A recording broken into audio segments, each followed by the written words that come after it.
అలాగే గత ఎన్నికల్లో ఎన్నికల నియమావళిని ఉల్లంఘించి పోలింగ్ బూత్లకు చొరబడి అక్కడున్న ఈవీఎంను పగలగొట్టిన కేసులో ముద్దాయి అయిన పిన్నెల్లి రామకృష్ణారెడ్డి అనే అతన్ని పరామర్శించేదానికి ఈరోజు నెల్లూరు జైలుకు వెళ్ళడం జరిగింది. నేను మీ దృష్టికి కొన్ని విషయాలు తీసుకోబోదలిచాం. ఎందుకంటే మాజీ ముఖ్యమంత్రి హోదాలో ఈరోజు మీరు ఆ జైలు పర్యటనకు వెళ్ళారు. అక్కడ మీరు పరామర్శించింది కేవలం మీ మాజీ ఎమ్మెల్యేనే కాదు, ఎంతో పవిత్రమైన వ్యవస్థ ఎలక్షన్ కమిషన్ అనేది రాజ్యాంగబద్ధంగా భారతదేశంలో ఎన్నో సంవత్సరాలుగా నిష్పక్షపాతంగా ఎన్నికలు నిర్వహించే కార్యక్రమంలో ఎక్కడా లేని విధంగా అవకతవకలు జరిగిన నియోజకవర్గం ఏదైనా ఉందంటే అది మాచర్ల.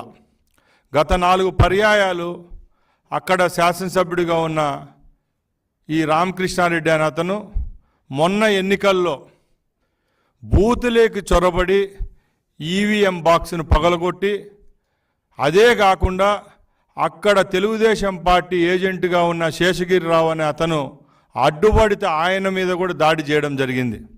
ఇదంతా గత 30 రోజులుగా సోషల్ మీడియాలో అయితేనేం ప్రెస్లోనైతేనేం ఎక్కడ చూసినా మనం చూస్తూనే ఉన్నాం. అంతా ప్రజల్లోకి వెళ్ళిన ఘటన ఏదైనా ఉందంటే ఈ ఇష్యూనే ఉంది. దాన్ని కూడా తప్పుదారి పట్టించే విధంగా దాంకొని హైకోర్టును ఆశ్రయించి అక్కడ బెయిల్ రాకపోవడంతో తానంతకు తానే వచ్చి ఈరోజు లొంగిపోవడం జరిగింది. అలాంటి వ్యక్తిని నువ్వు పరామర్శించడం జరిగింది. దానికి మేము కూడా ఏం విమర్శించాం. ఎందుకంటే ఎట్లయినా కానీ మంచోడో చెడ్డోడో అతను 4 పర్యాయాలు శాసనసభ్యుడిగా నీ వెంటే నడిచాడు కాబట్టి నువ్వు అక్కడికి వెళ్ళడం మేము కూడా సంతోషిస్తున్నాం. అంతేగాని నువ్వు ఆ సంఘటన వదిలేసి మా ముఖ్యమంత్రి వర్యులు పెద్దలు నారా చంద్రబాబు నాయుడు గారి మీద, ఇప్పుడున్న ప్రభుత్వం మీద కొన్ని చురుకలు అంటించారు మీరు. దాని కౌంటర్గానే నేను ఈ కార్యక్రమాన్ని ఇక్కడ ఏర్పాటు చేశాను. ప్రజల దృష్టికి కూడా కొన్ని విషయాలు చెప్పదలుచుకున్నాం. ముఖ్యంగా మాచర్ల విషయానికి వస్తే ఈ రాష్ట్రంలోనే కాదు దేశంలో అందరికీ తెలుసు, గత 5 సంవత్సరాలు నరమేధం జరిగిన నియోజకవర్గం ఏదైనా ఉందంటే ఈ రాష్ట్రంలో మాచర్లే అని అందరికీ తెలుసు. పల్నాడు జిల్లాలోనే ఎక్కడ ఏ సంఘటన టీవీలో వచ్చినా, సోషల్ మీడియాలో వచ్చినా, ప్రింట్ మీడియాలో వచ్చినా ఫస్ట్ అందరినీ ఆకర్షించే దృష్టి కేవలం మాచర్లే. అక్కడ తెలుగుదేశం పార్టీ కార్యకర్తలపైన అయితేనేం ప్రజలపైతేనేం దాష్టికంగా ఆ రోజు ఉన్న శాసనసభ్యుడైతేనేం అతని సోదరుడైతేనేం దాడులు చేయడం జరుగుతూనే వచ్చింది.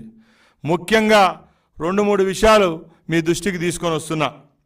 తోటా చంద్రయ్య అనే మా తెలుగుదేశం పార్టీ కార్యకర్త అతన్ని ఏ విధంగా నడి రోడ్డుపై చంపారో అందరికీ తెలుసు.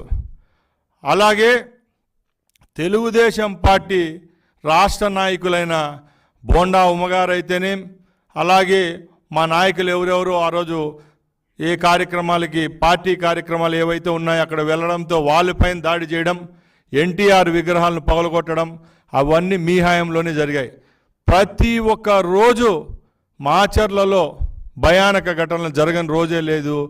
ఈ 5 సంవత్సరాలు ఓర్పుతో ఉన్న ప్రజలైతేనేం అక్కడున్న తెలుగుదేశం పార్టీ కార్యకర్తలైతేనేం ఈరోజు విముక్తులై ఆయన తమ్ముడిని తిరస్కరించి భారీ మెజార్టీతో అక్కడ తెలుగుదేశం పార్టీ ఎమ్మెల్యే అభ్యర్థిని గెలిపించడం జరిగింది.